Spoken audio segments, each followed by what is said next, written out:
Be with your breath, my dear masters.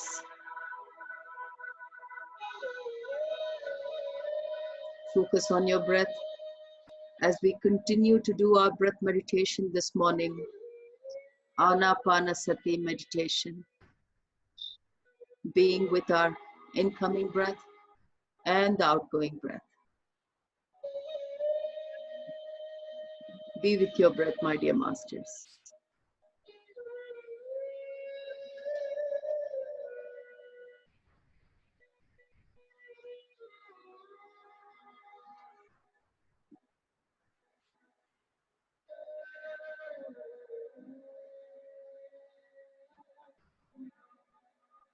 Empty your mind by being with your breath. As we empty our mind and move towards a thoughtless mind, more and more cosmic energy enters our being.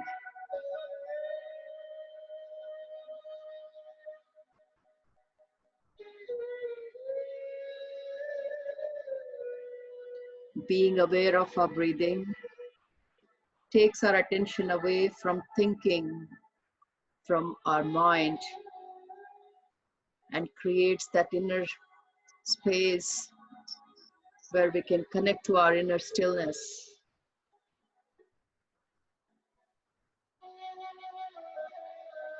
It's a great way of connecting to our inner depths. Be aware of your breathing, my dear masters.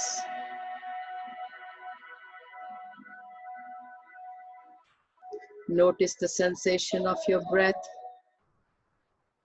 Feel the air moving in and out of your nostrils. The movement of your chest and abdomen as they expand and contract with your breath.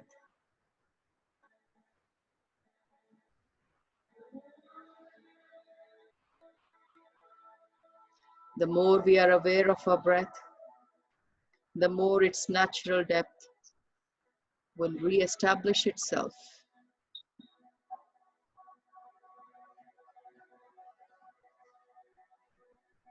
One conscious breath is an excellent way of bringing space into our lives.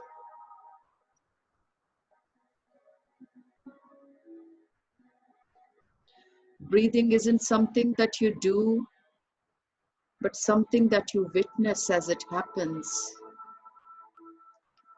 So all we can do is just be aware of your breath. Breathing happens by itself. Do not open your eyes, my dear masters. Close your eyes, cross your feet, lock your fingers, and join us in our morning meditation today, or wherever you are from. Do not open your eyes till I instruct you to do so.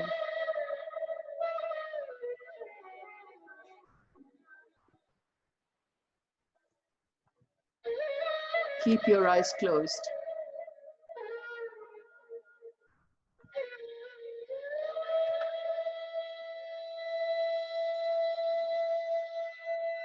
Breathing happens by itself. All we have to do is watch it happening. There is no strain or effort involved when we are aware of our breath.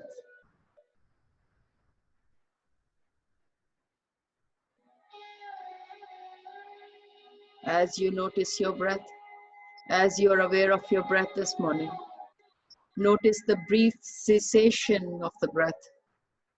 Notice the pause, particularly the still point at the end of out breath before you start breathing again. That is the gap. Connect to the gap between the breaths. The whole creation exists in the gap where there is no doing, no thinking. Just be with your breath, my dear masters.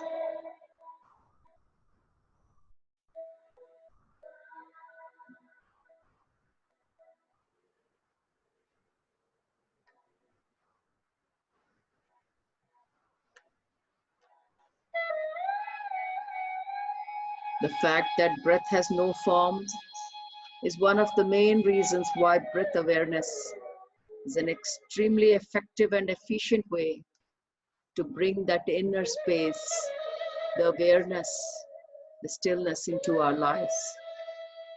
Is a way to connect to our consciousness. Be with your breath, my dear masters.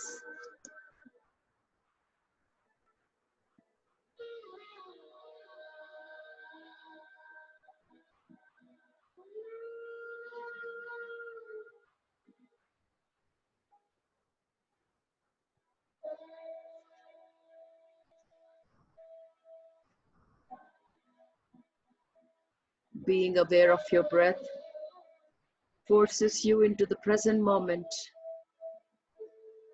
which is the key to all your inner transformations.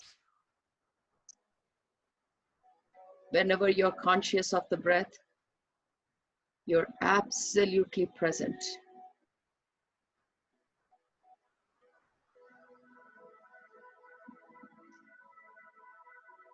You cannot be aware of your breath and think at the same time. Conscious breathing stops your mind to think,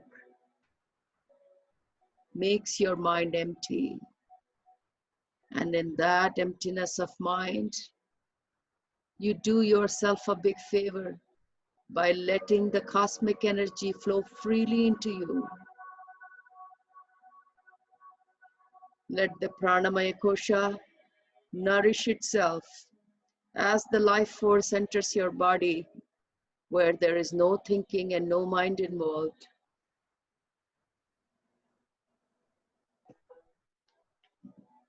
Conscious breathing stops your mind. Yet you are fully awake and highly alert. You are not falling below thinking, but rising above it as you are aware of your breath.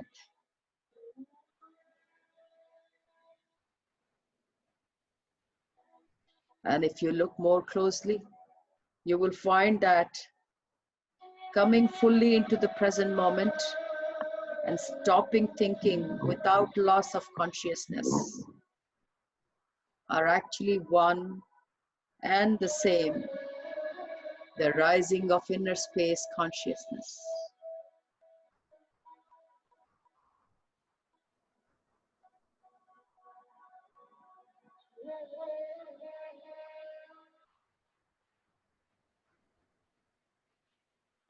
Be with your breath, my dear masters.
Most of us are so distracted with our thoughts, so identified with the voice in our heads, that we can no longer feel the aliveness within us.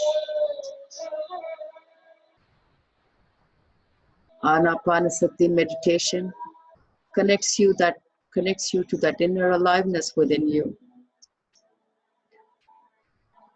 Ana means incoming breath. Apana is outgoing breath. Anapanasati is a combination of two, the ingoing breath and the outgoing breath. All we need to do, as you know, my dear friends, is just to be with your breath.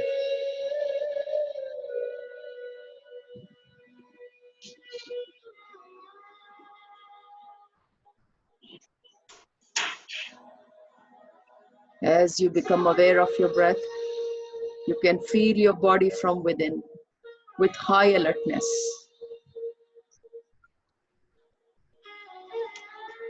Be with your breath, my dear masters.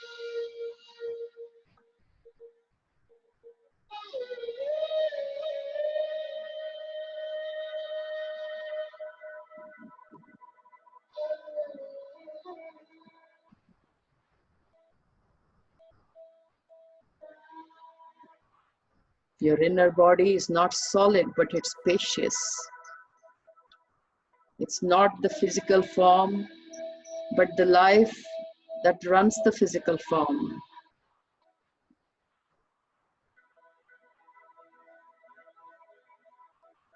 It is the intelligence that created and sustains the body.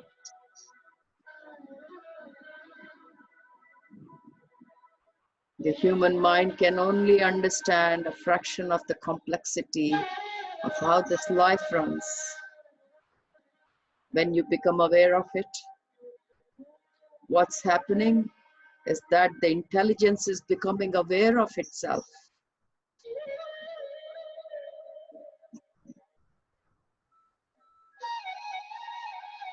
Be with your breath, my dear masters.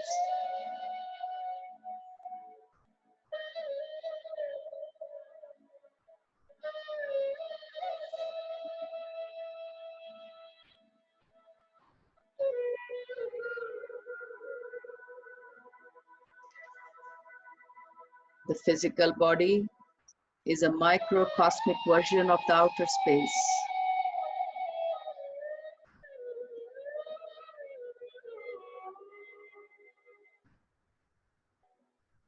The physical body that we perceive and see as a form is 99.99% empty space.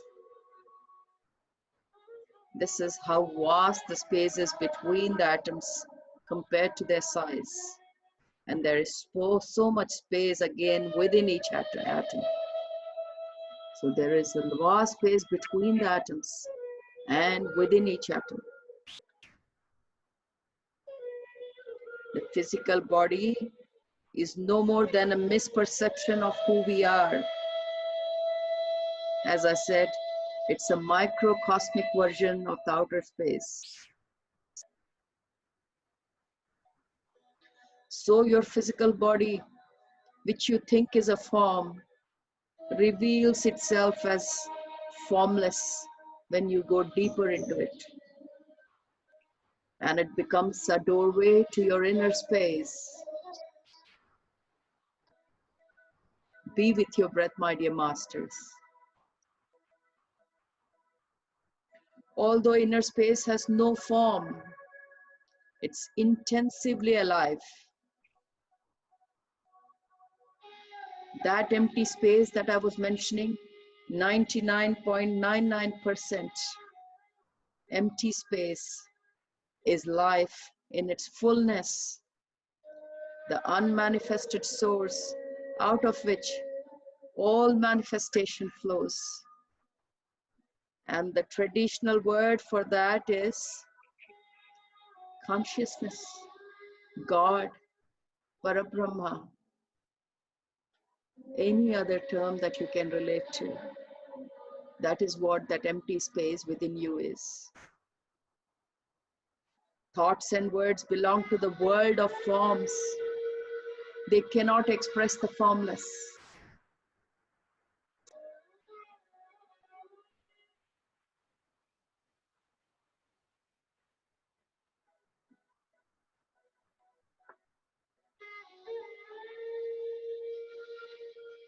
Be with your breath, my dear masters.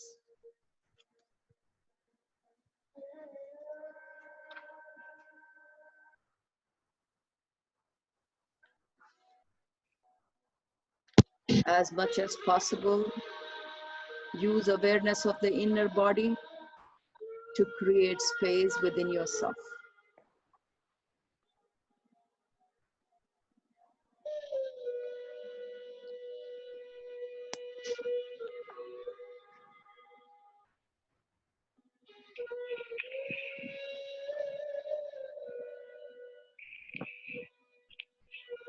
Be with your breath, my dear masters.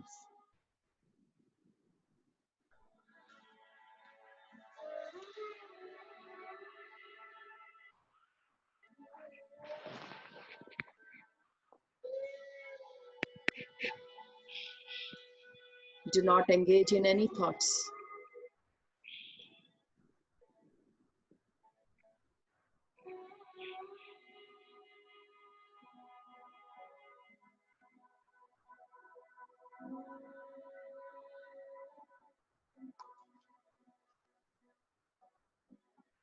As much as possible in our everyday life, use awareness of the inner body to create space. When waiting, when listening to someone, when pausing to look at the beautiful sky, a tree, a flower, your partner, your child, feel the aliveness within at the same time. This means part of your attention, consciously, remains with the formless, and the rest is available for the outer world for form. Whenever you inhabit your body this way, it serves as an anchor for staying in the present moment. It prevents you from losing yourself in thinking, in emotions, or in external situations.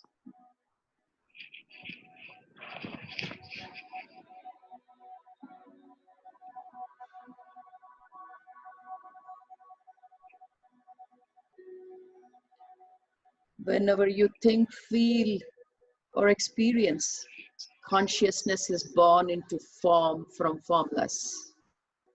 It is reincarnating into a thought, a feeling, a sense perception, or an experience.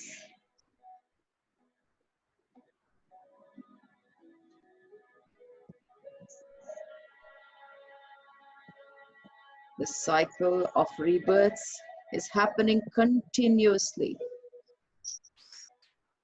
And it's only at this moment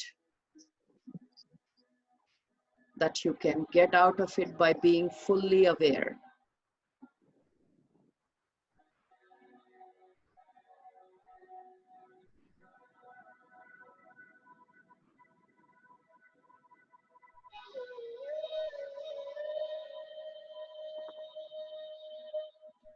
Through complete acceptance of the form of the now, you become internally aligned with space. Through acceptance, you become the space within, aligned with space instead of form. That brings true perspective and balance into our lives.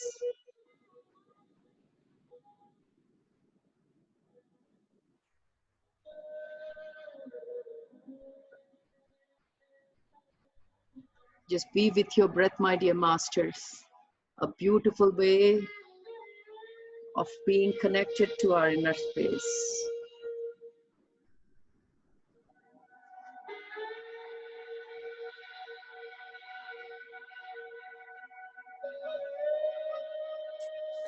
Throughout the day, there is continuously changing succession of things that we see and hear.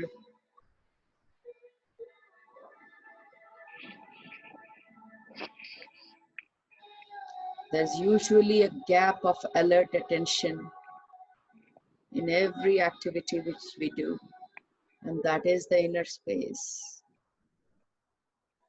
Duration differs from person to person.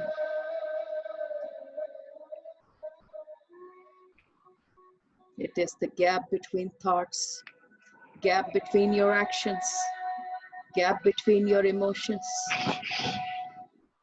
gap between your perspective. Easy to miss that, because in many of us, these gaps or spaces are extremely short, my dear masters. Perhaps only a second or less. So we lose it. But as we try to practice to be in the gap more and more, that gap will increase Gradually,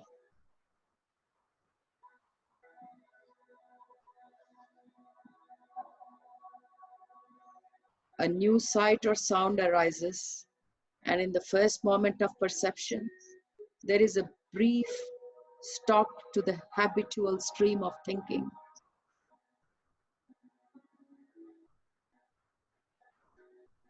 And that's when we are connected to our inner awareness.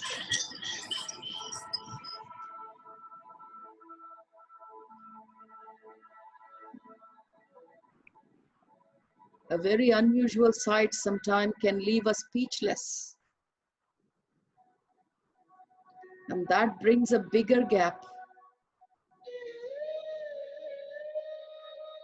And that gap is your inner space, my dear masters.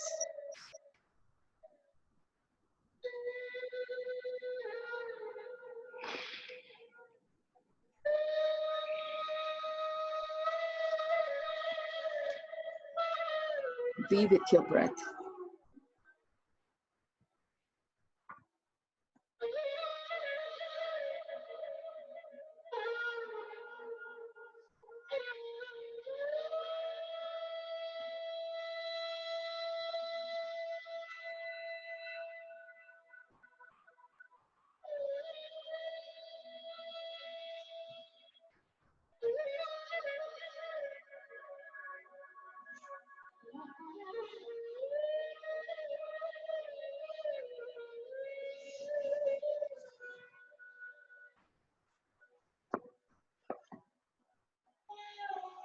Gently rub your palms and place them on your closed eyes.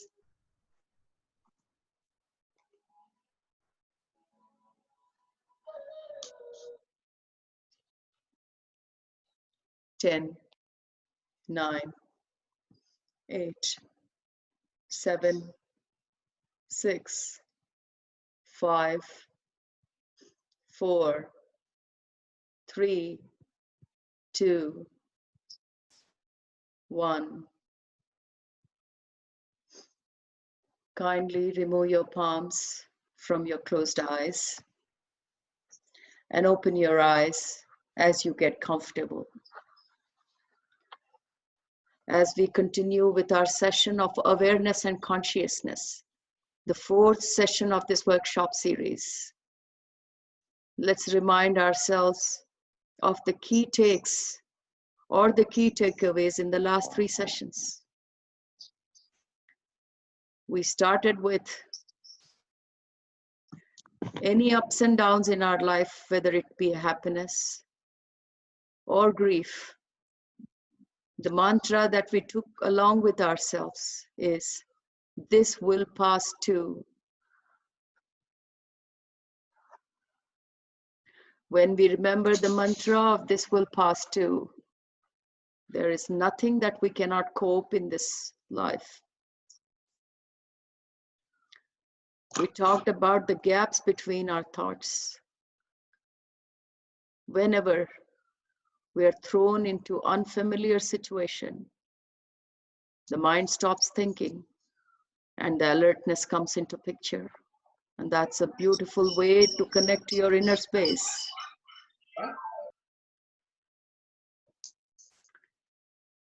Another key takeaway from our workshop series was, do not take your thoughts so seriously.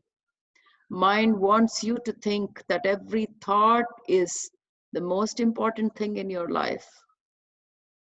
But do not be fooled, my dear masters. Do not take your thoughts so seriously. Mind cannot understand the complexity of the formless. We also discussed about it's okay to be in the unknown, because when you are with the unknown, you are connected with your inner space. So encourage yourself to go to spaces that you are not familiar, to go to situations that you have never been before.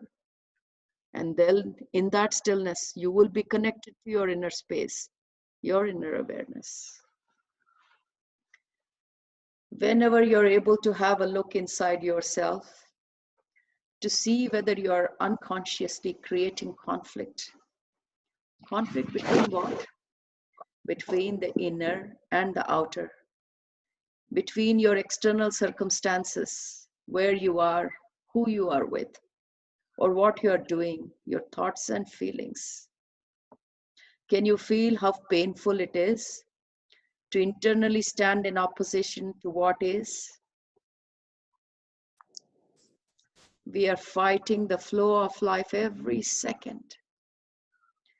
When we recognize this, we also realize that we are now free to give up this useless, futile conflict, this inner state of war. How often each day, if you start throwing some light into your life, how many times have we said, I don't want to be where I am? What does it feel like when you don't want to be where you are? For example, in the traffic jam or place of work or at the airport lounge or sometimes with the people who are with. Of course, it's true that some places are good places to walk out of, and sometimes that may well be the most appropriate thing for us to do. But in many cases, walking out is not an option. We have discussed this in many of our workshops. In all those cases, our thinking of I don't want to be here is not only useless, but also dysfunctional. It makes us unhappy. So when we do not like the situation and we cannot get away, then this is the feeling we have. But my dear friends, wherever you go, remember that's where you are. In other words, you're always here and now. But is it so hard to accept the fact? Because that's how we have trained our mind to run away, to always live in conflict between the outer and the inner.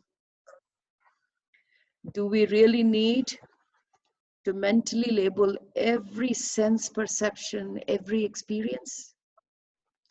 Do we really have to have a reactive like or dislike in every situation, in every relationship with life, where we are ending up with continuous conflict with situations and people? Or is it just a habit within us that cannot be broken? Just have a think about how we are leading our lives. The habitual and the reactive no, that is what strengthens our ego.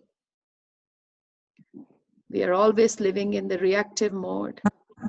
We do not think most of the time before we even act. It is a pattern that's formed. Remember, my dear friends, the no strengthens the ego and yes, weakens it. Your form identity, the ego cannot survive any acceptance and surrender. All the time, I have so much to do. But what is it we have to do? Driving to work, speaking to our clients, or we are working on our computer, or running little jobs or errands, dealing with the countless mundane things that we call or make up our daily life. How total we are in while we are doing that. Just let's ask ourselves, is our so-called doing surrendered or non-surrendered? This is what determines our success in life, or how much effort we are making to live. Effort means stress and strain. We all know that.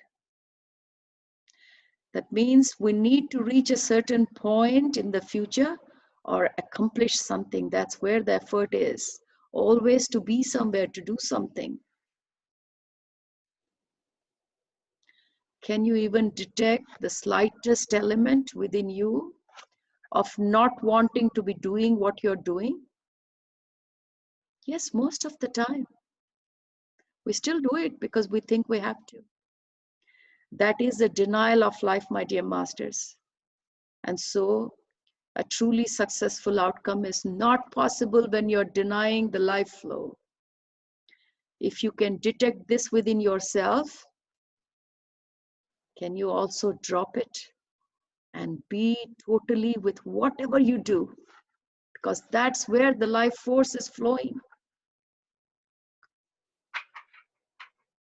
Zen masters believe doing one thing at a time. Doing one thing at a time means to be totally in whatever you do, to give it your complete attention. This is called surrendered action. Or in other words, this is your empowered action, where you're giving complete power to whatever you're doing in that moment. Your acceptance of what it takes you to a deeper level. Whenever you accept whatever is, whatever the situation you are in, it takes you to a deeper level where your inner state does not depend on any mental judgment of yours of good or bad. When you say yes to the isness of life, what is the isness of life?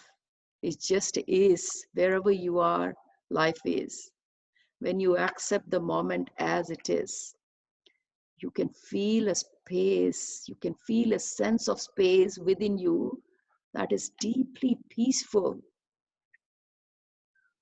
On the surface, you may still be happy when it's sunny. On the other hand, not so happy when it's rainy. All these delusions of having or not having. Neither happiness nor unhappiness, however, they do not go that deep at all. They're just ripples on the surface. Because they are temporary, they're all transient. The background peace within you remains undisturbed, regardless of the nature of the outside condition. No matter what you think or perceive in this life, the background inner peace is always permanent.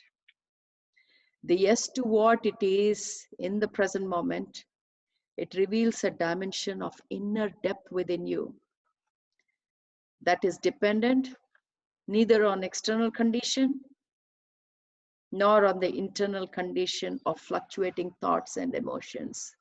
It's not dependent on anything.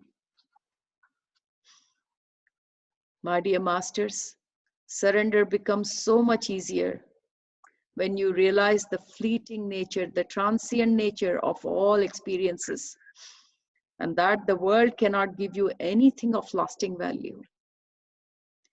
We are looking for something every minute. But remember, the world cannot give us anything that will last permanently. That is the nature of the form world. We continue to meet people, to be involved in the experiences and activities around us, but without the wants and fears of the egoic self.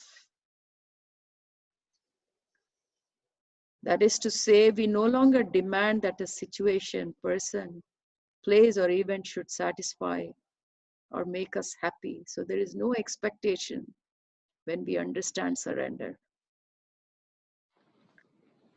When we understand surrender, the miracle is that we are no longer placing any possible demand on any situation, on any person, or any place or event.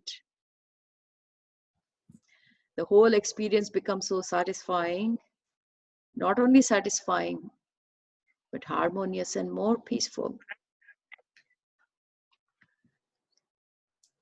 People who attended my workshop on happiness, we talked about this surrender. We talked about the situation when we cannot run away from a situation that we are not comfortable with. when we cannot change the situation that we are not happy with, then the only option we have at that instance is surrender. And when we accept that, that's when the miracles start happening in our lives. We talked the story about the deer and the hunter. I'm not going to repeat that story, just reminding you guys. The pregnant deer, when it surrenders to the situation, because it cannot remove itself from the situation where the hunter and the lion both exist, ready to pounce on it, then you know, my dear friends, what happens. The whole cosmos plants and is in harmony with the life force inside the deer. Though it's only a fable to make us explain what the miracles of surrender is. But when you start practicing it, that life force, that miraculous living happens in our lives. When we completely accept this moment, when we are no longer arguing with what is. What does it mean, what is? Is what our present situation is. The compulsion to think reduces, and instead it's filled up with alert stillness. We talked about this alert stillness in our last session. That is the inner space, that is the awareness, that is the consciousness. We are fully conscious, yet the mind is not labeling this moment in any way when we are surrendering. This state of inner non-resistance opens us to the unconditioned consciousness, which is infinitely greater than the human mind, as I mentioned before.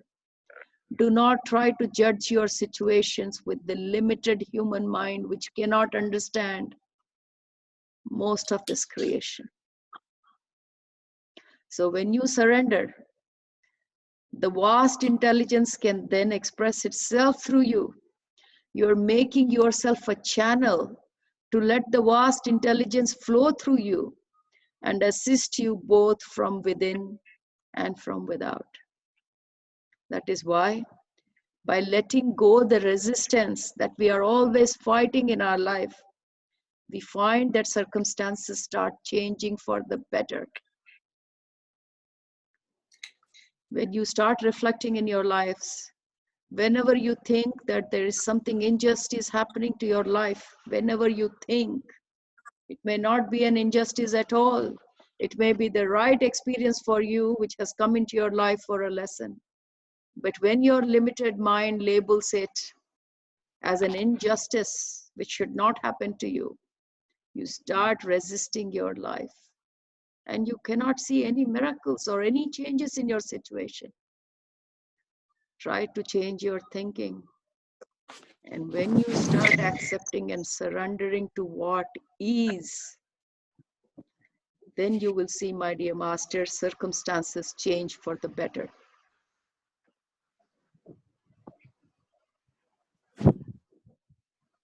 This is all the miracles of how to surrender to the current moment or to the current situation.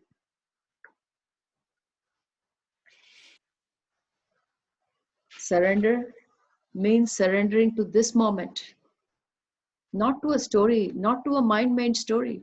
We're not really succumbing to any story that the mind is making. We are just surrendering to what is at that moment. For instance, we may have a disability and can't walk anymore. The condition is whatever it is. It could be as a result of any situation in your life, your karma, your thinking, your emotions. Perhaps our mind is already creating a story of me, poor thing, why should it happen to me? But when you start accepting that isness in this moment and not confuse it with a story the mind has created around it, then the situations start changing. So before you start asking the question, why me, why me, why is this happening to me? Do not waste your energy by fighting against life. Surrender and let the vast intelligence flow through you.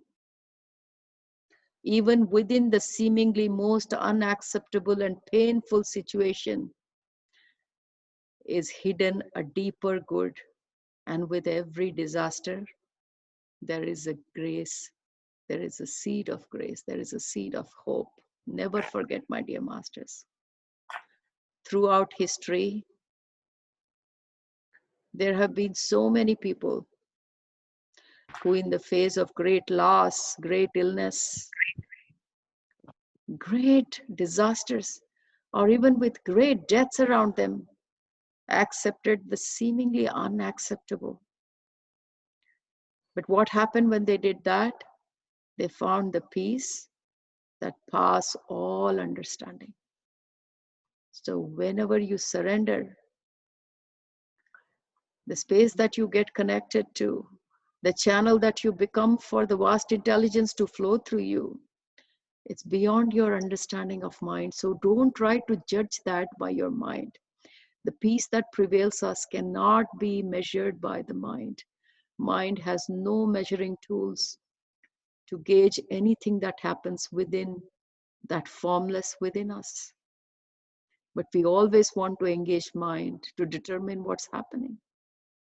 So that's the training that we are giving our mind, to stop and not to engage when not required, through meditation. Meditation is a great tool by which we try to empty our mind, practice our mind not to engage when we do not want it to. Acceptance of the unacceptable is the greatest source of the grace in this world. Whenever you think that a great injustice is happening in your life, that is what is unacceptable. Try to accept and see what happens in your life. Give it a chance, give it a go and see how things are.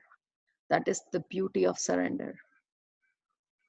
There are situations where all answers and explanations fail. Mind does not have the capacity to come with explanations for everything that happens from within. And sometimes life does not make sense anymore.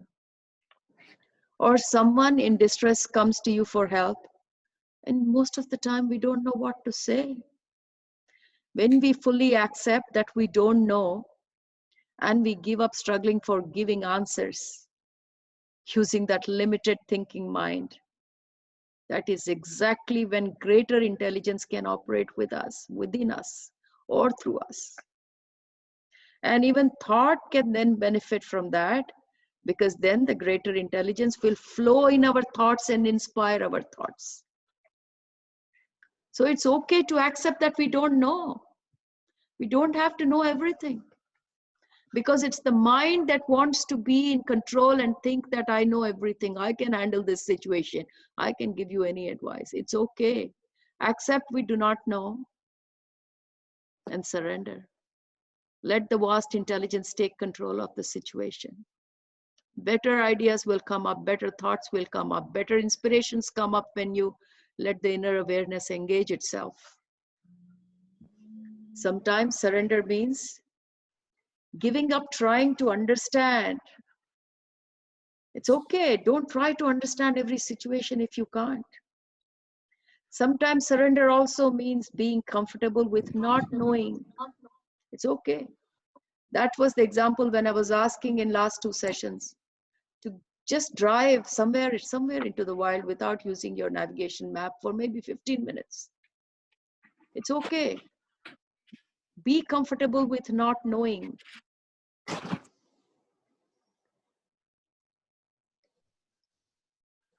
Surrender is the inner transition from resistance to acceptance. We all know that. From saying no to yes.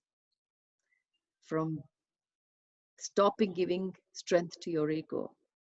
When you surrender, your sense of self shifts from being identified with a reaction or a mental judgment to where? To being in the space around the reaction or the judgment. So you're moving from judgment to space around it, That is what the surrender does to connect you to your inner space. It's a shift of identification. So you're shifting from the identification or the form to the formless. And that formless is your inner space, your inner awareness. So when you learn to surrender, you start connecting to your inner space. Whatever you accept completely will take you to the peace, which includes the acceptance that you cannot accept when you are in resistance. You're always trying to swim against the flow of life. You will be drained. You will be drained eventually. Hence, we feel so exhausted fighting this battle of life. Everything seems so difficult because that's what we are doing. We are trying to fight every experience, every situation, everything that comes into our life. Why? Because our mind labels it as not good or good. What can the mind understand with the miracles of life? And yet we let the mind take control of our life. So from time to time, my dear friends, give some rest to your mind. Give some rest to your repetitive, thoughtful thinking. Let the mind rest. Give yourself a chance to surrender to the unknown. It's okay to be uncomfortable. It's okay not to know everything. It's okay. When you surrender and think, that's fine. That's when you become a channel to the vast intelligence. Leave life alone. Just let it be. Don't try to always figure out everything that's going around you, because we cannot.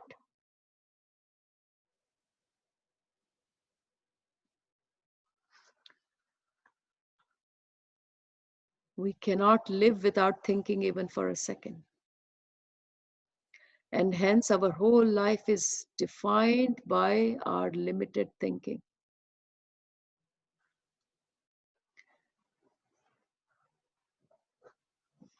When we look at our nature around us, it gives us a biggest lesson of surrendering. Try to spend more time in the nature. We need nature to show us the way home, the way out of the prison of our minds.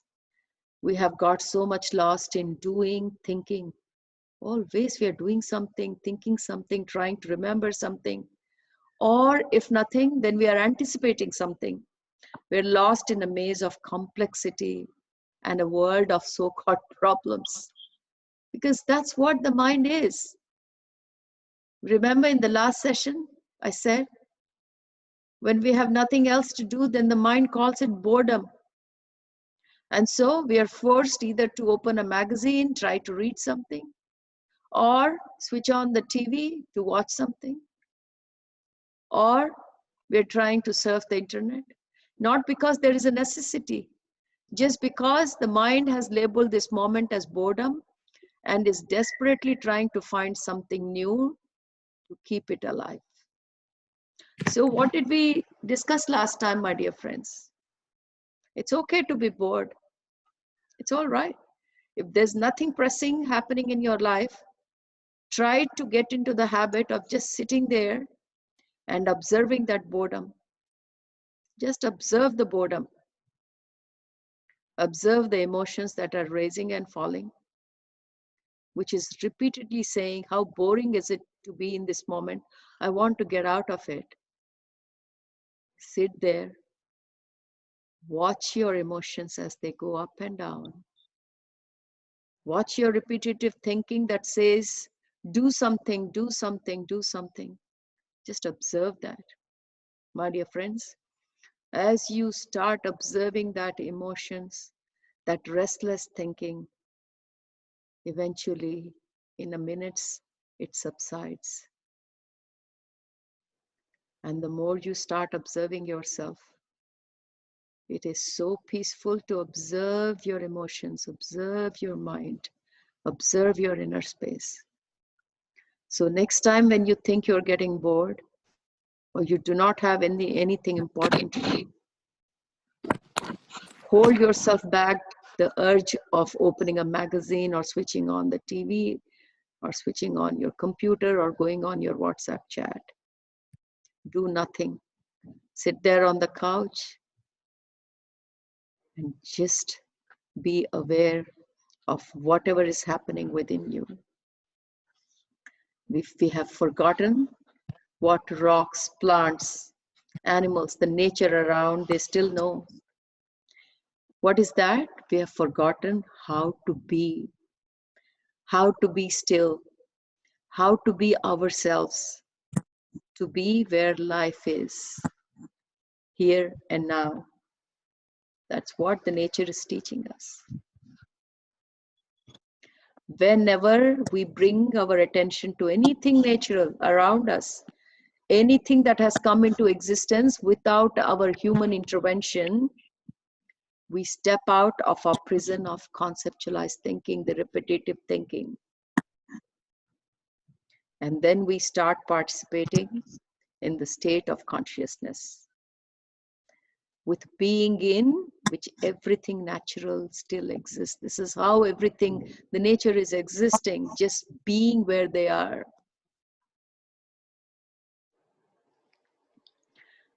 A stone or an animal or a plant around us, they don't live like how we live. Think about them. They don't think about themselves. They're just there simply. They're just aware of what they are and where they are. They're just a part of everything.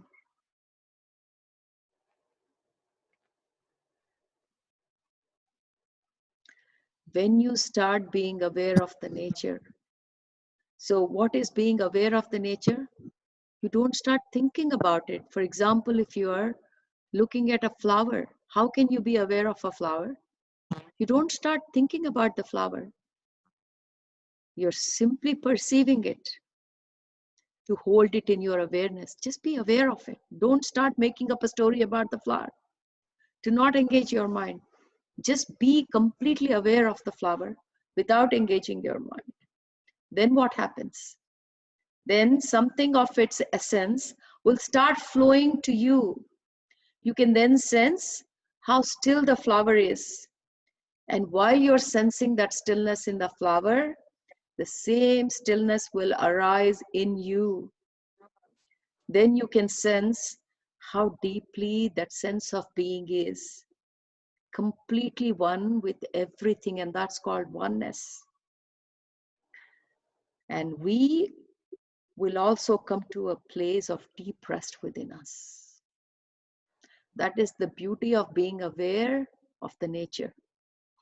So when walking or when you're resting in the nature, how can you honor the nature? By just being fully present. Be still. Look, listen.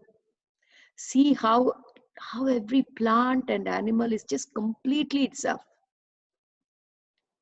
Unlike us, unlike humans, they have not split themselves into two parts. They do not live through mental images of themselves like we do. So they do not need to be concerned with trying to protect and enhance the images that they built. See, we build an image of ourselves, and that's not good enough. Then we have to protect that image. That is how our ego survives. Nature doesn't have to do that. Plant doesn't build up a story and then try to hold on to it. Look at animal, it's just itself. Look at a flower, it's just itself. All things in nature are not only one with themselves, but also one with the big totality. They haven't removed themselves from the fabric of the whole by how, like we have done. We have claimed a separate existence, me, and then the rest of the universe. The nature hasn't done that. They haven't separated themselves from the bigger fabric of the whole. So they are always in oneness. That is what we learn from the nature. When you contemplate on the nature, when you are aware of this part of the nature, you can become free of the conceptualized me, which is the greatest troublemaker in our lives. That is the biggest problem.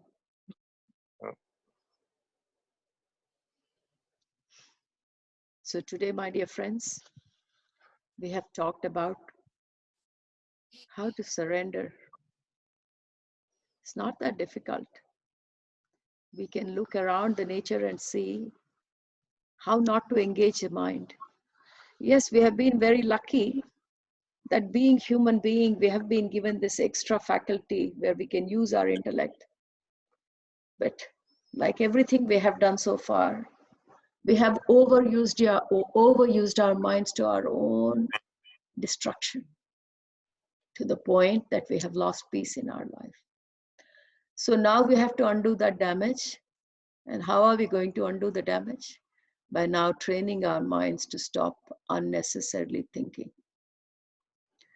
Do not be in the myth that because you have a mind, we have to keep using it 24/7. That is not the purpose, my dear friends. When you need your mind, use it and then store it aside. Only then will you put a stop to all the problems that you have in your life, which has come into existence due to your mind. Mind is a very funny piece of creation that we have been given as human beings. Though it has been given for our good, the repetitive thinking pattern, the creation of ego, are all games of mind. And we ourselves know how deep we are within the troubles created by the mind.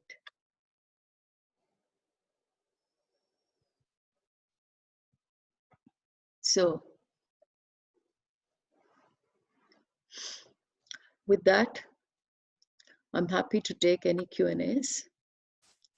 There was one question that was left behind in the last session. I don't remember who asked it, but I do remember the fears and the fear of death. How do we handle it? How can we come up with an understanding that we do not get restless because of the various fears we have, including the fear of death? I will start with answering this question, and then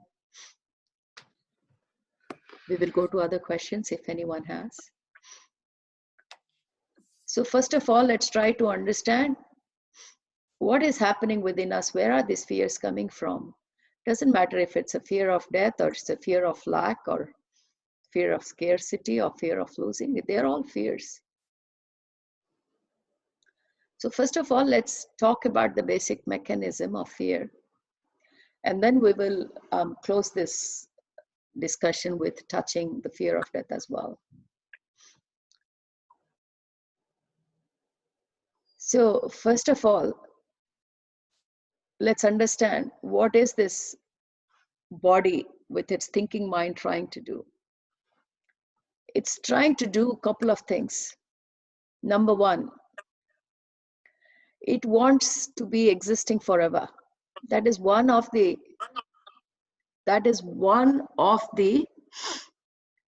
effort that we have always had, or struggle we have always had, is we want to be wherever we are forever, ever. The second one, we always want to be happy. Whatever we are doing, doesn't matter what you're doing. I have discussed this in our previous workshops. Everything that you do is only for happiness. Now, the definition of happiness can vary, but we all know in our own minds that whatever we do is for that happiness. But the word happiness, when you stretch it into the deeper meanings, is bliss. Though we do not understand or cannot comprehend what bliss is, but that's what we are trying to do. So I've already discussed two. One, we want to be here forever. Number two, we all want to be happy. Number three, we want to expand ourselves. What does that expand ourselves means? Expand means, in Sanskrit, it's called kirti. Kirti means we want everyone to praise us. Why? Because we want everyone to talk about us. So that's the meaning of that expanding. Wherever people are, we want people to talk about us. So these are the three qualities or the three strife that human being is trying to have right from the time it's born. So where are these three qualities coming from? These three are not the quality of the form. These are the qualities of formless. But the mind does not understand. It's trying to give the quality of, it's trying to give the desire of the formless to the form, to the body. And that's the struggle, that's the problem.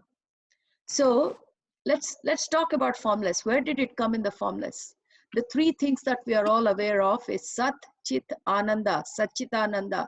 These three qualities are the qualities of the formless, the eternal, the inner space, the consciousness.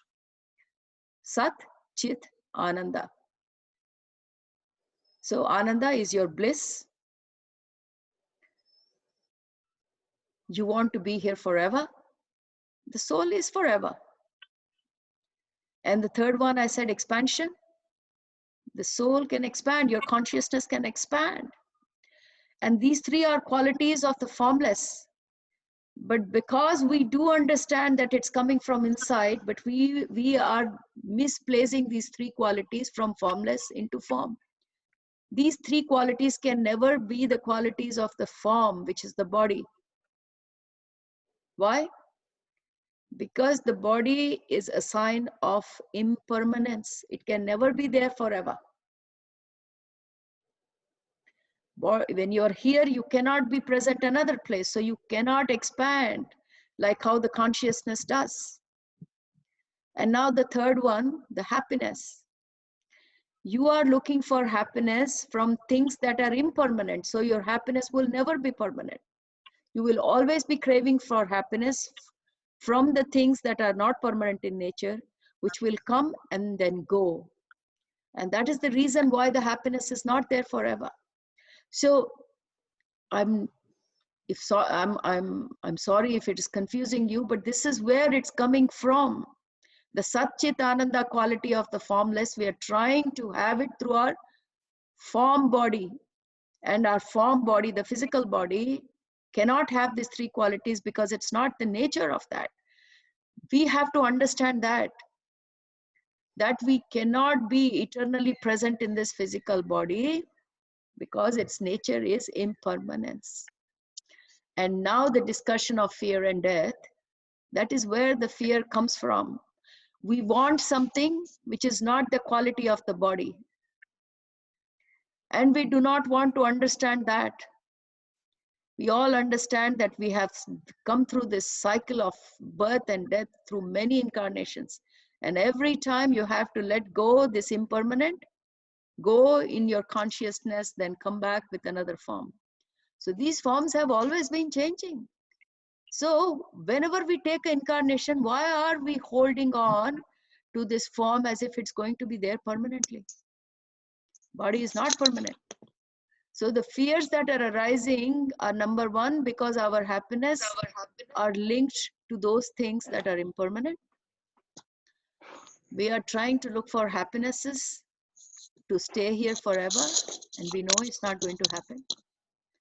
We know in our mind that what we are thinking is not true, and hence the fear. When we can understand that what we are expecting out of this form is not achievable, and when you surrender, that is when you will lose the fear. Fear is always your thought that you cannot meet your expectations. And when your expectations are unreal, you will never be able to meet it. So your expectation out of this body is so unreal that deep within you, you know it cannot be met, and hence the fear. So where the corrections need to happen? The corrections need to happen in our thinking. The corrections need to happen and understand in let go. You have to let go. When it comes to your physical body, things will change, things will change. You have been a child, you have grown into an adult. So things have changed, it's only changes. And tomorrow, as part of this, you will also leave this body. But leaving the body does not mean you're dead. That is the problem. We have termed death for physical form, but we do not understand that it is inevitable. We cannot hold on to this physical form. It will not be in a state that we can use after a couple of more decades. What are you going to do with this body? If you are fearful of death, that means you want to live here forever. Can you handle your body that is no longer functional for you? The more we try to understand that death is a doorway to freedom, we spend long time in the spirit realm in compared to our physical forms. It's a very short space of time that we are in this physical incarnations. Our time on the other side of this realm is longer than what we are here. So why do we want to hold on these short spaces of incarnation and want to make it permanent? On one hand, we are thinking that our life is so miserable because of conceptualizing with our mind. We are not happy with any situations that come in our life. We are not happy with the people. We are not happy with our situations, our day-to-day feelings. But on the other hand, we want to be here forever. We are trying to protect our physical body. This is the conflict that we have within ourselves. So first of all, relieve yourself from the thought that you are permanent. You are not. When I say you, your physical form, anything to do with your physical form, it is impermanent. And hence you have seen the changes since you've been born. And when you come to the age of 40 or 50, the hair starts graying. Yes, the black has become gray. So what? That is a natural transformation. Haven't we accepted that? Where is the fear coming from? Because we are trying to hold on. We're trying to hold on to something that cannot be held on to. And hence the fear. Let go, surrender to the life. Let the life take its course. Give the rein to your inner space. Let it run your life. Don't try to hold on so tightly. That's why today the discussion of surrender, that answers most of this question. Death is only of the physical body. It has to happen. That is the natural and the best way. Even after 70, sometimes the body doesn't cooperate. People are in nursing homes. People are in coma, on different kind of medications. Why do we want to hold on to this physical body, and why are we so fearful of death?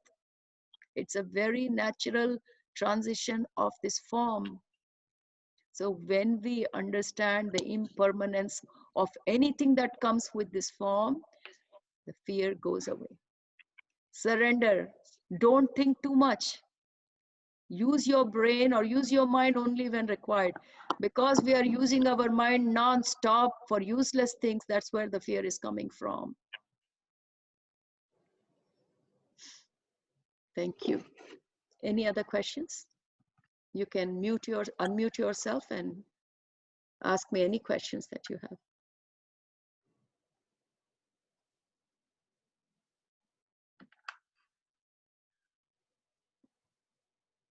I hope you can hear me. Any feedback, any comment, any questions? We have been having this awareness and consciousness workshop series. This is the 4th one. It's an amazing topic. Today is an International Women's Day. At least for us, Australia, we're already in 8th of March. And for those who will be entering into International Women's Day very soon, I congratulate all the women here. Not only women, I also congratulate the men here, because we all have feminine energies within us. And very soon we will be talking, our workshop will start on feminine energy and how important it is to understand at this point in time to awaken our feminine energy. It doesn't matter if we are male or female, we all have feminine and male energies. And this time of the universe, when there is a lot of transformation happening around us in the universe, it's very important to understand the transientness, to awaken the female energies. So From the next few workshops, we'll be going on to awakening the feminine energy and what does that mean. And it's very appropriate with this International Women's Day to remind that within each one of us, that amazing female energy that exists and which is the need for the universe at this moment of time. So my dear friends, if you have any comment, any recommendations or anything else, please feel free to share.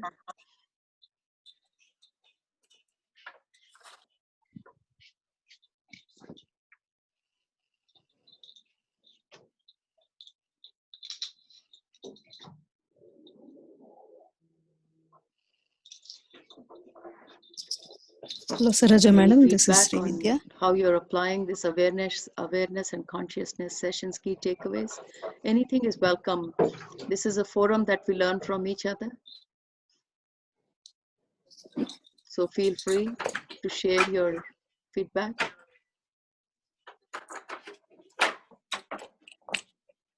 Hello, madam. This is Srividya.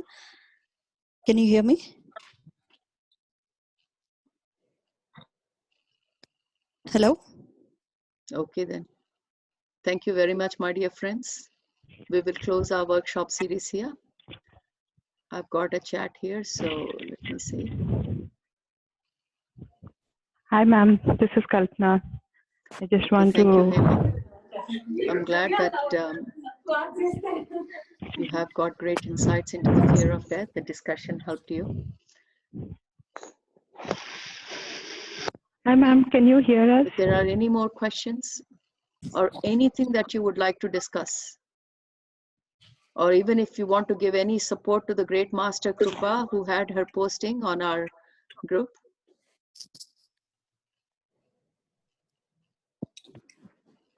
Yes, Kalpana? Hi, ma'am. Can you hear me, ma'am? Someone is asking question. I'm not able to hear, that's true.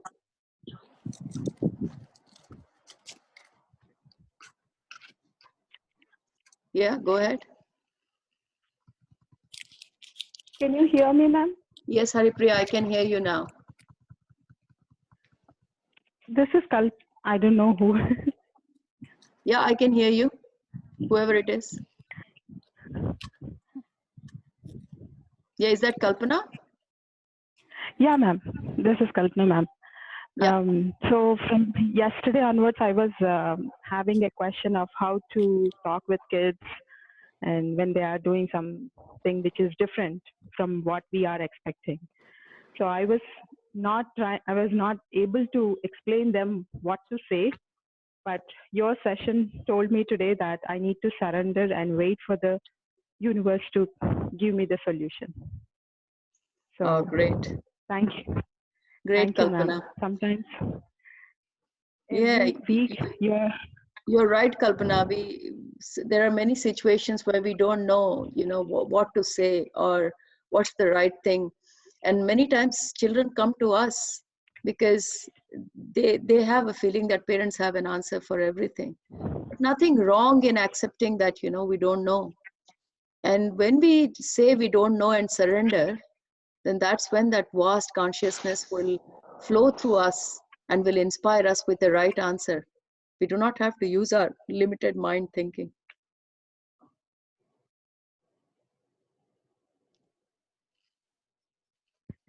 Thank you, ma'am. Thank you so much.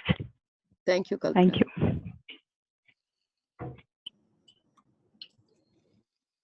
Hi, ma'am. Thank you so much. Such a wonderful session today. And, hi, Ravi. We are really... hi, ma'am.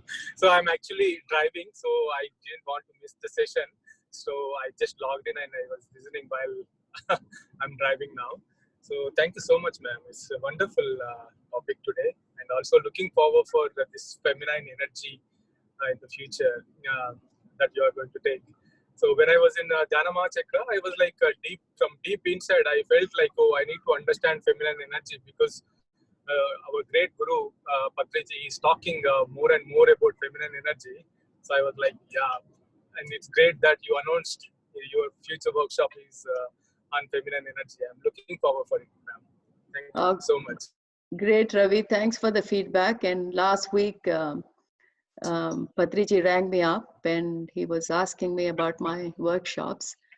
And I did mention to him that I'm just about to finish my awareness and consciousness series, and I'm going to step into this feminine energy. And he was extremely pleased, and he particularly requested me. He said it's a need for this century. So if I can cover it as much as I can. So thank you very much, Ravi. That's exactly the discussion I had with Patriji last week. And you drive safely, and thank you very much for being with us this morning. Thank you, ma'am. Thank you, ma'am. And this timing is, suitable for everyone. Future sessions also, I believe you are going to use the same timings, and it is useful for everyone, Australians and UK people as well.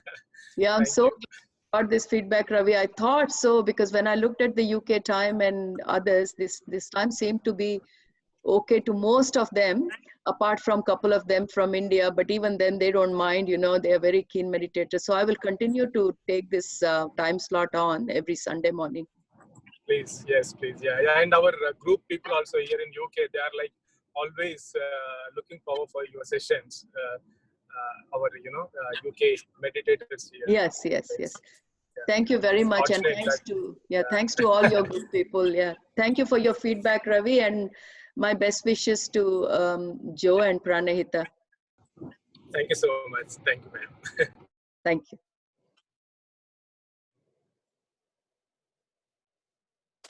Hello, Saroja Garu. Hi, Deepika. Hi, Andy. Yeah, I have a question. I've been trying to practice mindfulness and awareness after I started attending your session, Andy. But there's one particular thing, like during drive to work, it's always hard to focus. I feel like it's a very routine activity, and we do that every day. And it's very hard to be mindful and aware. Can you give some tips on what we can do? Deepika, it's a great question, because last year when I was doing my workshop, I used to always take this example of driving. And I stopped discussing that driving topic because I thought I was talking about it too much. But it's really nice for you to bring it up, because that's how much time we spend every day in driving. So it's very appropriate. Can I ask one question? When you are saying that you're trying to bring awareness while driving, what exactly is in your mind? You want to think at that time and you're not able to think? I didn't understand.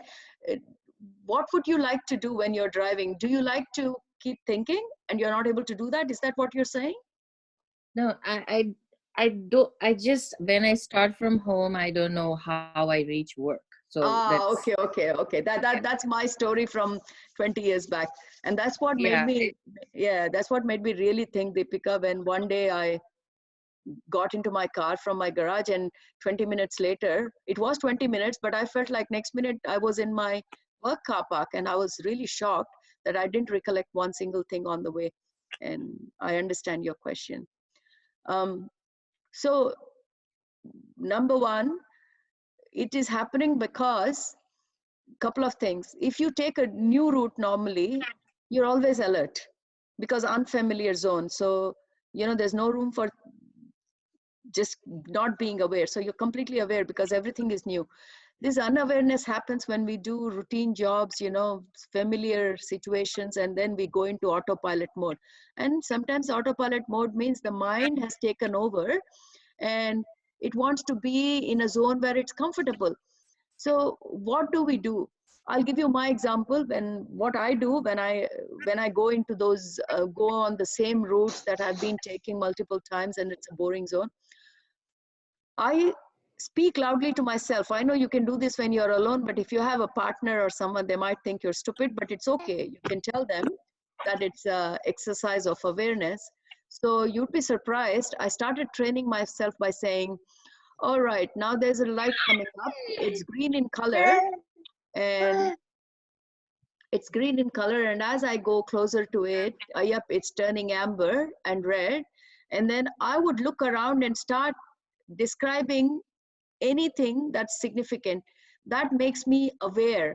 Otherwise, being aware was becoming very difficult. Then if I was going on a freeway, then if there is a red car passing by, I would say, okay, now this red car is passing by, and I would read the number plate.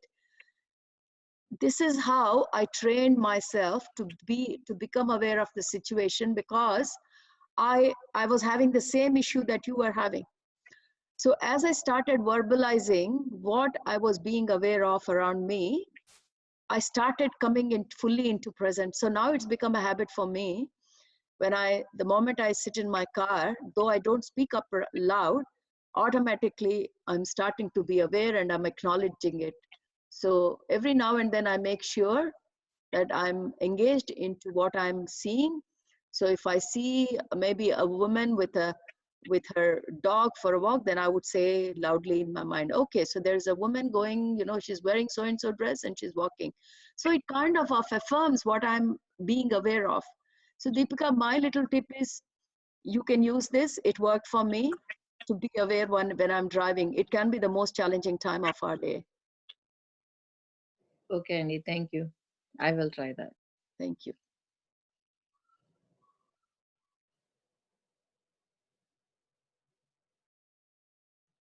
Hi, Saroja madam. This is Srividya. Hello, Srividya. How are you? I'm doing good, Andy. Thank you. So I have a question on how to differentiate between blissful experience and hallucination when we sit into meditation. So let's say on day one, I experience nice, beautiful mountains. On day two, if I am attached to that experience and I'm trying to see the same experience again, it's not right. So how should I differentiate whether it is a blissful experience versus can you explain how to? It's a perfect question, Amma, for today's session. We talked about surrender. Today, we talked about acceptance and surrender. This surrender does not mean it's only for our day-to-day life. It's also in meditation. So when you are in meditation, you're surrendering yourself to your breath.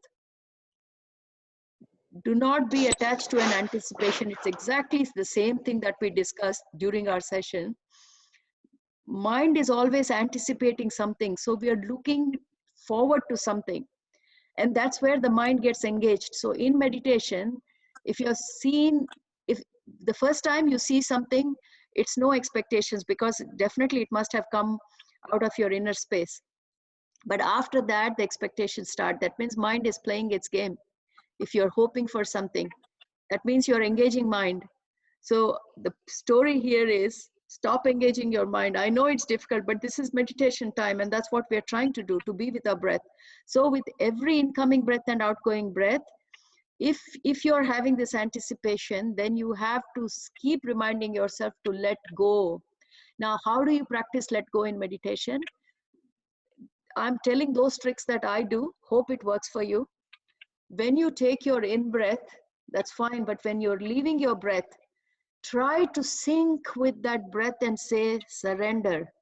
This surrender practice can be used even when you're not in meditation. I do it all the time. Surrender is not easy for us, especially with the human minds. You have to consciously do it. And this can be done even in meditation. So I do it with incoming breath. I take my breath inside. And when I'm leaving my breath with outgoing breath, in my mind, I'm letting go everything. Like how we drop our shoulders, we drop our resistance, let everything go. When my breathing is going down, when I'm exhaling, I'm reminding myself to let go and surrender.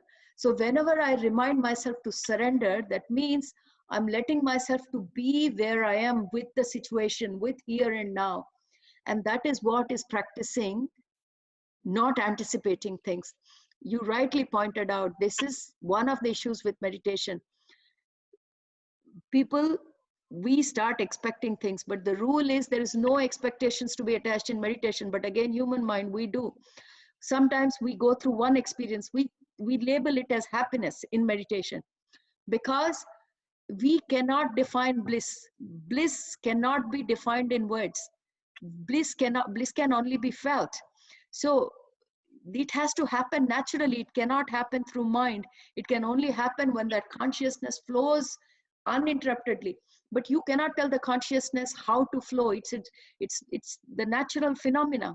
So when you start connecting an anticipation, remember you're engaging your mind. That has to go. Let it happen. Let whatever experience comes, let it happen. So how to do it? Again, repeating myself with every outgoing breath. Surrender. And how do you surrender? Just let go everything and drop. Just drop, drop your shoulders, drop everything. And couple of breaths you do that. With every outgoing breath, you just remind yourself, I'm surrendering, I'm surrendering. Mind stops playing it games. So this is one of the things, Srividya, I do. I hope it works for you. Thank you, madam.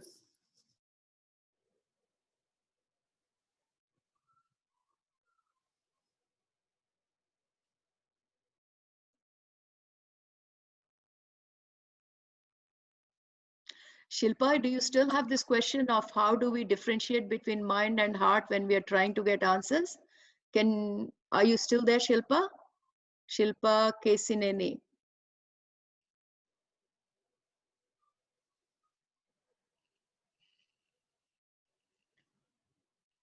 You still have the question? I'm seeing you on the chat. You're here, but is that a question or is a statement?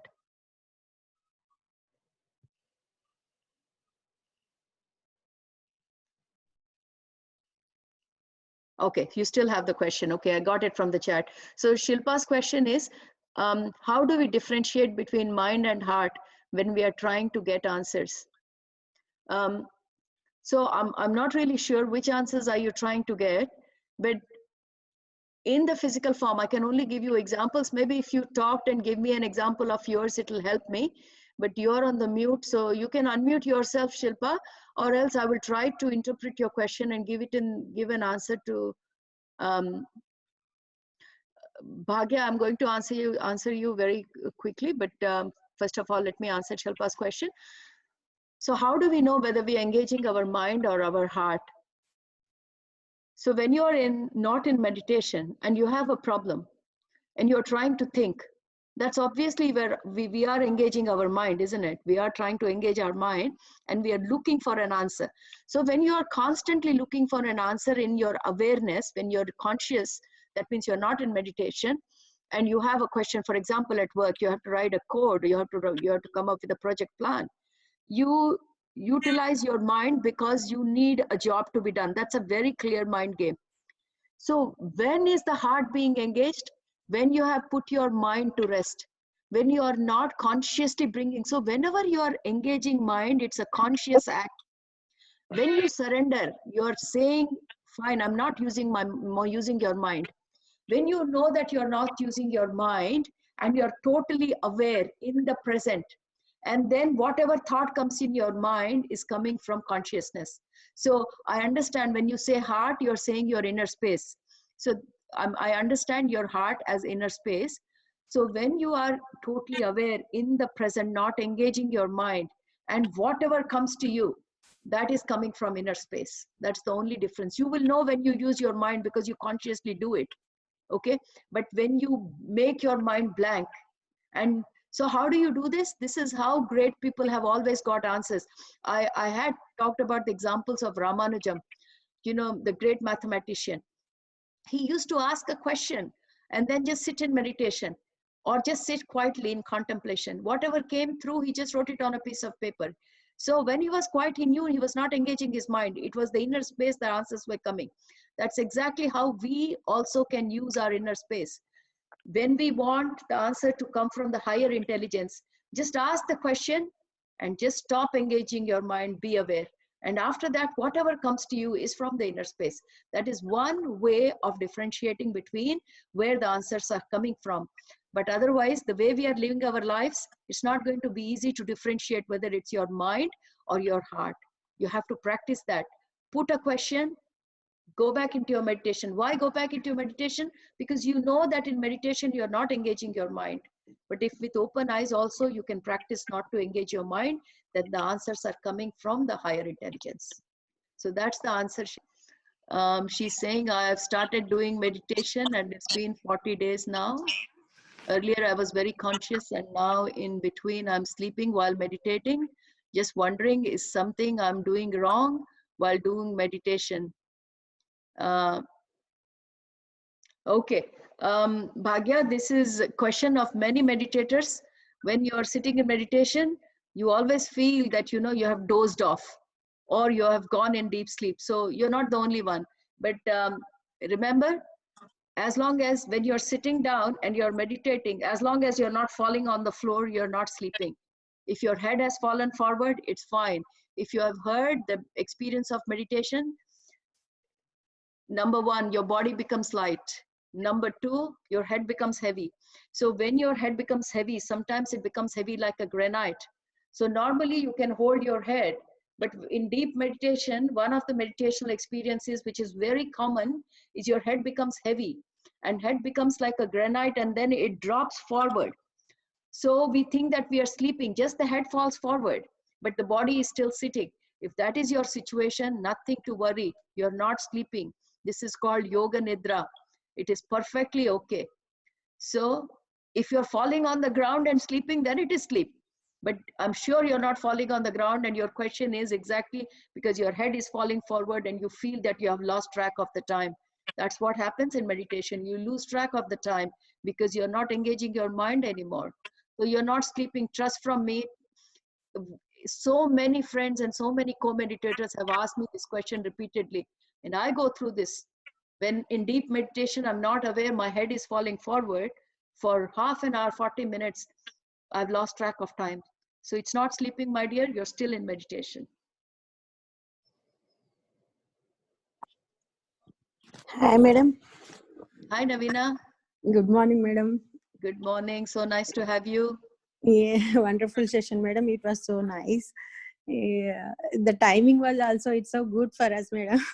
It's like I know. Sunday we are waking up like a 9 o'clock, like that. It's like a very nice to us because they are sleeping. I'm alone and I'm doing that. Was perfect for me. I know for our Australia time zone, this is the best thing that can ever happen to us. Otherwise, Sunday is such a notorious morning to sleep in. But I'm so glad. Yeah. Yeah, that was You so read good. my mind. Yeah. And In I was so question answer glad. session, I got so many answers, madam. That was so good. I'm waiting the questions. What are they asking? What are they asking? I need to get. Yeah, it was so nice, madam. And See, I have one question, madam. I sure, don't. Uh, sure.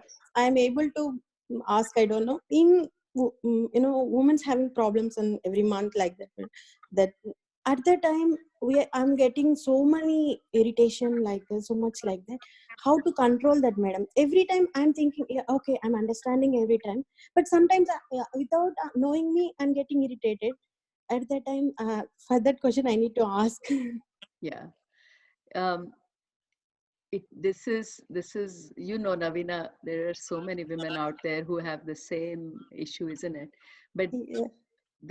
that time is the time for us. But unfortunately, we do not have that that luxury of saying, you know, I'll put everything aside and this is my time. You know, our time is cycled with the moon cycle, and moon is for our mind. You know, how the emotions. So honestly, if you want to overcome this, the best answer is just surrender. If you're feeling irritated, it's okay. Just try to tell yourself it's okay. You know why we have problem, Navina? Because when we are irritated, we don't like it. We want to be cheerful. And that's the inner fight going on. And your question is so apt for today's session. We are resisting the flow of life. At that time, the flow of life says, this is how I want to be, because this is the time of the month that I want you to be this way. So what we are doing, we are trying to do something else, and hence the irritation, because there is a conflict between what the body wants and what our mind wants. So even if you can't do anything different, Navina, if you can just tell your heart that it's okay to be irritated. If you're feeling irritated, don't be irritated because you're irritated. Just tell your heart that it's okay. Put your left hand on your heart and say, it is okay. It's okay to be irritated. Treat it like a child. Can you visualize yourself? This will help, Navina. This is one of the exercises I do, so I hope it will help you. I'm just giving the tips that I've used. Close your eyes and visualize yourself as a little child inside, a little baby. Visualize that you're holding that baby in your arms. I do this all the time and it gives me so much happiness. So hold the baby who you are, which you call inner child. There are so many inner child workshops, and that's what they do. You visualize yourself as a child, and you just pick that child in your arms like this, and just rock the child and say, "It's okay. It's okay to be irritated. It's absolutely fine. You need some rest, mental and physical. You're not getting it, so it's okay to be irritated." You will be surprised how quickly your emotions will get back to normal. You know why? Everyone wants TLC. You yourself want that loving care, but nobody gives you, and that time you need it. Nobody is giving it to you. Hence the irritation. You give it to yourself. Why does someone else have to give? Close your eyes. Imagine yourself like a little baby. Rock your little baby in your arms, all in your visualization, and say, "It's okay. I'm there for you. It's okay. It's okay to be irritated. It's okay to be angry." See, in next 2 minutes, you will just be normal. Try this, Navina. Sure, madam. Sure, definitely. It was so great that I'm when you're saying I'm feeling that also, it was grateful to me that. Yeah, Navina, not only during that period times, but even otherwise, this trick really helps. When people have said something that your ego can't handle and your emotion is playing up and down, this exercise will help, Amma. You can try then. Sure, madam. Sure, definitely. Thank you so much, madam. It was great. And Women's Day, happy Women's Day, madam. Thanks to you and all the women and the men as well, keeping up their feminine energy. Thank you, madam. Thank you so much, madam. Have a nice weekend. Thank you. Bye.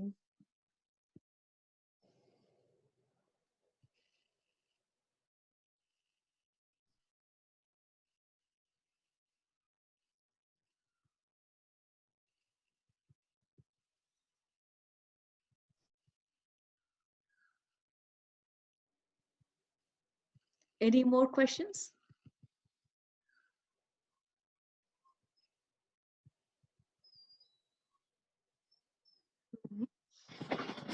Namaste, ma'am. Hi, Ragini. How are you? Yeah, good, ma'am. Unfortunately, ఇవాళ meditation చేశాను కానీ తర్వాత పాప support చేయలేదు, మీ session వినలేదు. కానీ అది నాకు చాలా యూజ్ అవుతుంది అనుకుంటున్నాను, ఎందుకంటే నా క్వశ్చన్స్ అన్ని దీంట్లోనే ఉన్నాయి అన్నమాట. అండ్ మీరు చెప్పారు, మిమ్మల్ని అడిగాను కూడా నేను, నాకు అది కళలో తెలియటం లేదు, నిజంగా మెడిటేషన్ లో ఉన్నానో తెలియటం లేదు అని. నేను మళ్ళీ ఒకసారి అది చూస్తాను మ్యామ్. Thank you ma'am. కానీ క్వశ్చన్ అండ్ ఆన్సర్స్ వింటున్నాను, దీనికి సంబంధించి అనుకున్నాను.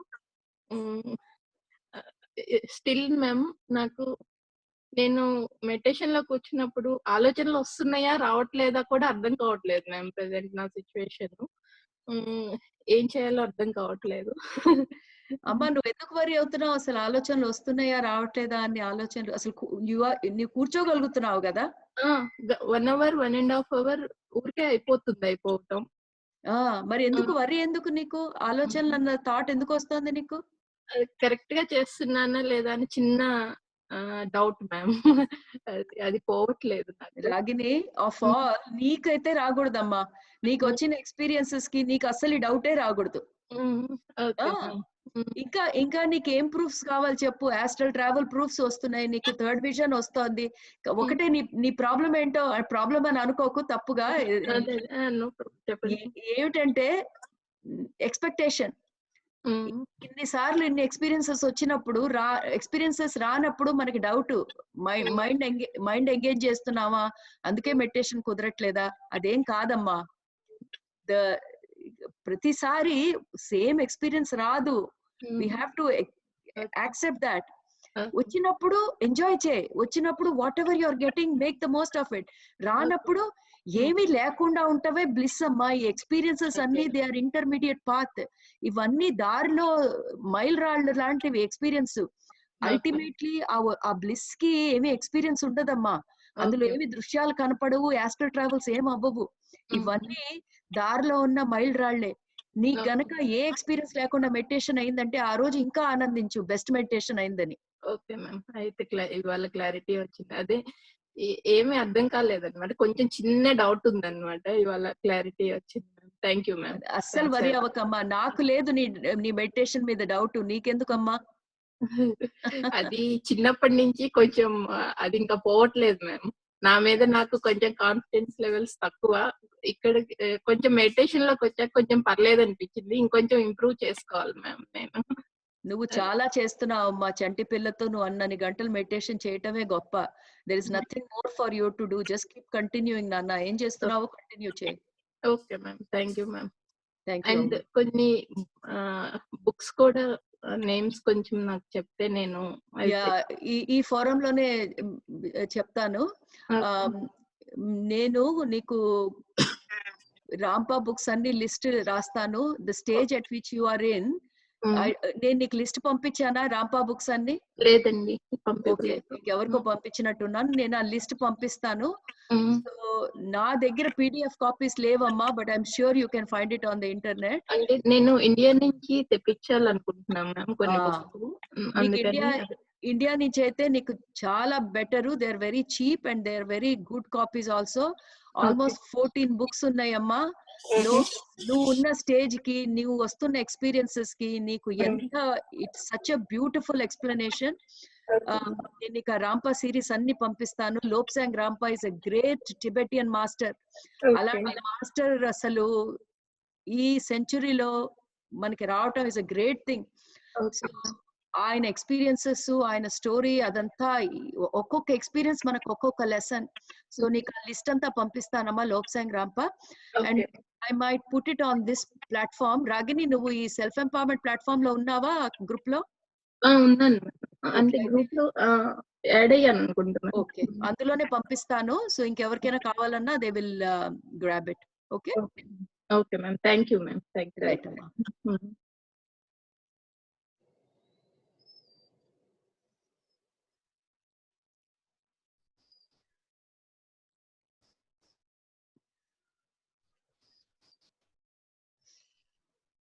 Anyone else has anything to share?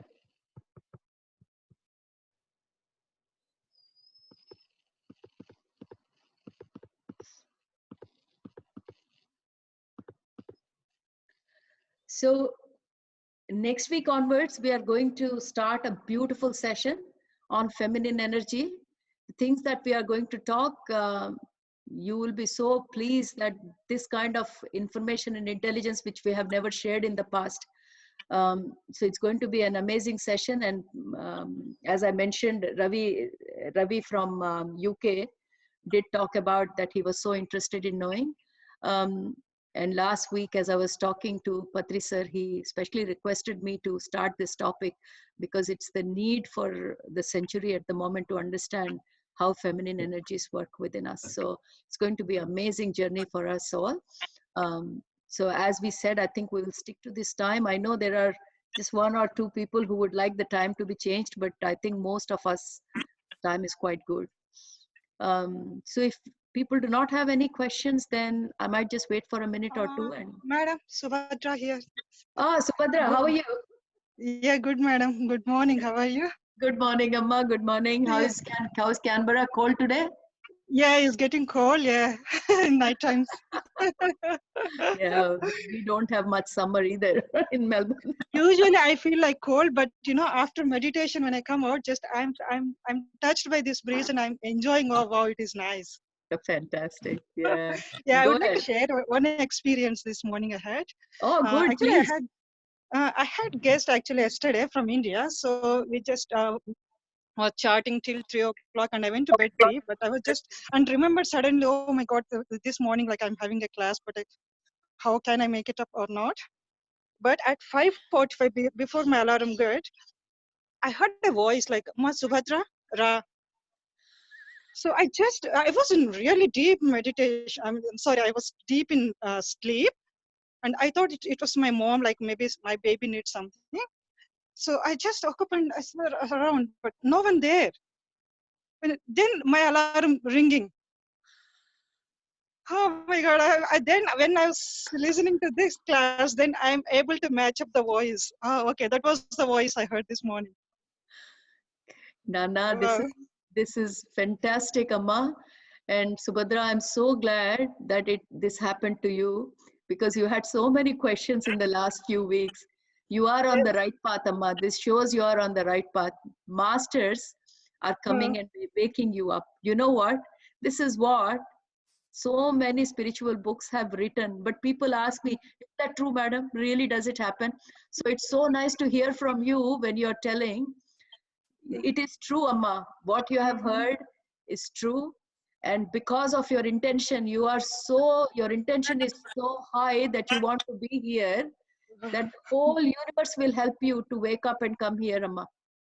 That's So, what actually I thought. Like last week, I didn't do any meditation because of the hectic schedule. Like I'm not yet figured out the things. I joined my work back, and I was worrying. I felt really bad. Like if I don't attend the class, I may miss that, and I may not re-energized for this week. Though I feel like I don't do the meditation. If I attend this class, that is equal to all my 1 week meditation. But yeah, I didn't miss. Thank you, madam. amazing, Subhadra. Just to extend that a little bit for other masters too, what happened to you today is one of the practices that they give in spiritual books. They say if you want to get up, like many people complain, we can't get up in the morning and do meditation, Saroja, because we are not an early riser. And this is one of the things that I tell them. This is not mine. This is, I have read books and I'm telling this.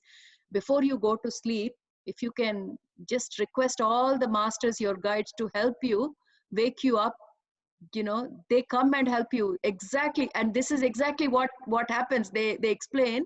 It comes, the master comes and wakes you up and say, come, let's go. So requested anybody physically or verbally, in your heart you wanted to be here in this session so much that, Subhadra, I'm so pleased, Amma. And you ask me questions all the time. Am I doing the right thing? Am I doing that? This is your answer. Yes, even today, just like I was just thinking, why I'm not getting any questions? Like all the masters are asking questions. But at the end of the class, I just got into my mind, okay, actually they're all in my back of mind. They're not yet surfaced actually. Yeah. But before that, I'm just getting all the answers here. Yeah, everything. That's enough, really no? Amazing. Yeah. You know, see, our questions, if someone is asking, we are all enjoying it, getting the answers. That's the beauty of this forum. I love this forum, the question answer sessions, because every master comes up with an amazing question. And, you know, many people later say, madam, that was my question. Isn't that great? You know, we're getting answers without asking. All people are till meditate. I mean, in the morning meditation and class, I can attend without any disturbances. But by 7:30, my little one, like 10 months old, just get into my room, but unmute. Like I'm attending and multitask, like listening this class and that one. Yeah, you are amazing, Amma. You and Ragini, I am always amazed because you have little children, and yet, you know, nothing is stopping you. People who, like us, whose two children have grown up, we come up with excuses why we can't do meditation. We don't have excuses. My older son, he'll take one of the earphones and he'll keep, and he was asking questions. What is, the other day he was saying, like, selling like all this drama. He was asking, what is drama, mama? Oh. He's 4 years old. Oh, you got another great master, huh? Yeah, whenever like I asked him to do meditation, he used to like just sit for 2 minutes. But one day he sat and he just slept. I don't know, but he was just in a sitting position on couch for 2.5 hours. Oh my God. Yes, when he was 3 years old. That's great. But he asked these things. Very good, very good. Once I asked him, like at the time of bushfires, okay, ask Baba, so nature is angry on us, just tell him, like, okay, we are sorry if we do wrong, and to get please. And later we are raining here, so he was asking, Mama, is nature happy now? Very good, Subhadra. You're teaching your children the right things. You're teaching them how to connect with the nature. We have lost our connection with the nature. I am making it a habit, Amma. Whenever I go to garden, my daughter looks at me and says, Mom, you have started talking. I'm talking to everything. And it's only a matter of time, you know, we can establish our communication with the nature. We can understand what oneness is with the nature. Nature teaches us so much. And that young one of yours, he's only 4 years. He'll be so much connected to everything around him.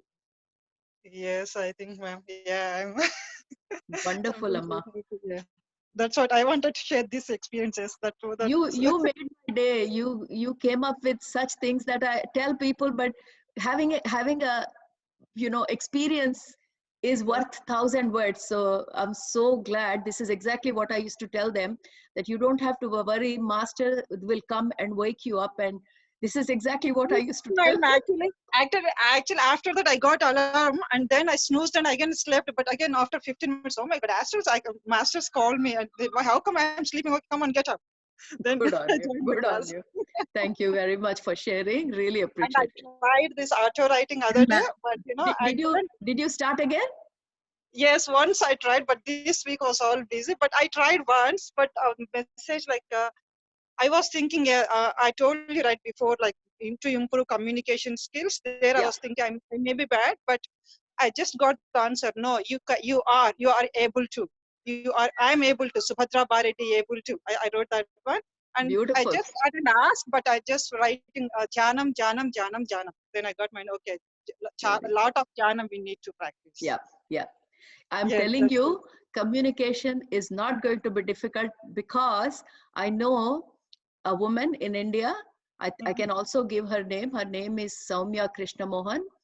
And I met her in the meditation camp where I was running the program. And every day my program used to start at early morning 5 o'clock, and I used to sleep like 11:30 in the night. So people requested me to take like an hour and a half break in the afternoon because I was going nonstop. And this woman came and she said, Madam, I will fill in for you that 1 hour while you go take some rest. And she came in, and one day I came there and she was conducting the stage, and wonderfully. So I came to her and said, oh, you're marvelous. You don't need me. You continue. She said, no, no, no, madam, take the mic back. But then I asked her, I said, I have not seen an amazing speaker like you. You know, Subhadra, what she told me? She Mhm. said, Madam, I never used to come out of the house. I never knew how to talk to my own family members, let alone the crowd. Meditation, I meditation has given me this insight into talking. You won't believe, Subhadra, I'm going to send a video of her to you. You won't Uh-huh. believe that woman has never spoken. When she gets up on the stage now, she will engage thousands of audience like that. And Wow. she speaks with confidence. I am amazed that she tells me that she used to freak out. She can't even handle one person, let alone 10,000. But in Dhyanama Chakran, there were 40,000 people, and she was filling in for me every afternoon. So I will send you her video. That itself is a proof to you that you Mhm. continue meditation, you will get what you want. Yeah, even now, like before talking here, like I prepared my mind and I was like for 5 minutes, okay, whether I can talk or not. So then finally, okay, click the unmute and then so started talking. Very good. Thank you, Very good. madam. And What is thank there? all the masters who are asking all these questions. Yeah, I'm really getting all the knowledge. Thank you all. Fantastic, Subhadra. Thanks for thanking them all. And it's amazing when you people connect to each other and get so much support. And there's nothing to feel shy. Nothing is wrong, right, good, or bad. Who is there to judge us? Just be yourself and surrender. Yes, ma'am. Thank you. I'm sure I do. Thank you. Thank you.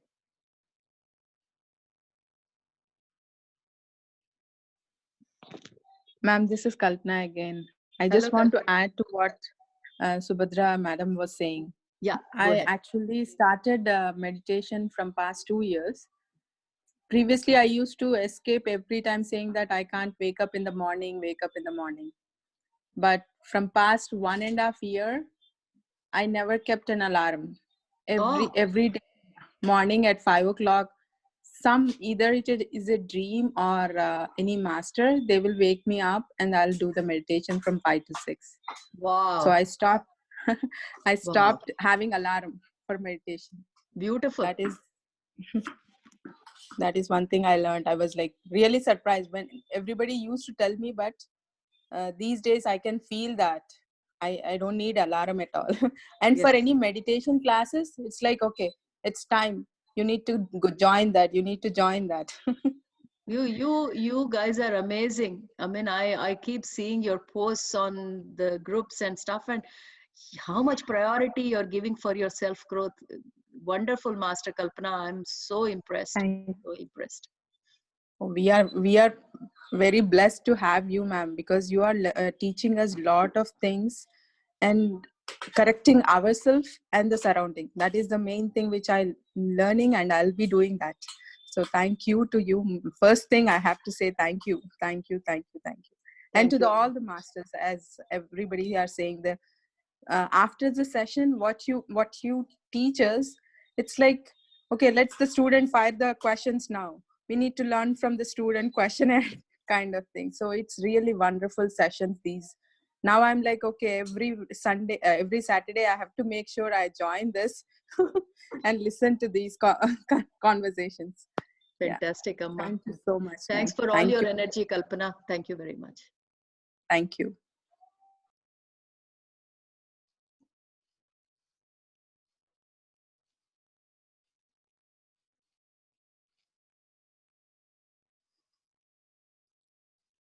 Okay, I think we have spent around 2.5 hours. It's 8:30 for us here. So with your kind permission, I will close this session today. Thank you so much for the wonderful question answers. You all make my day. In fact, like Kalpana said, I look forward to the next session. So much to learn from you. And feel free to put your thoughts on the group. And again, all our energies to Master Krupa. Krupa, we are all there with you. And thanks for your courage to put your post. It's not been an easy journey for you. We all understand, but we are all there for you in this journey of yours. And not only her, earlier Shilpa, she came up with a situation in her family. Shilpa, we are there with you as well. And I'm sure you surrender to the situation, don't fight with it, and things will all be looked after by that vast intelligence, of which we are all only a matter of a conduit for expression. Thank you very much. And have a great week, Masters. Thank you, ma'am. Thank you, ma'am.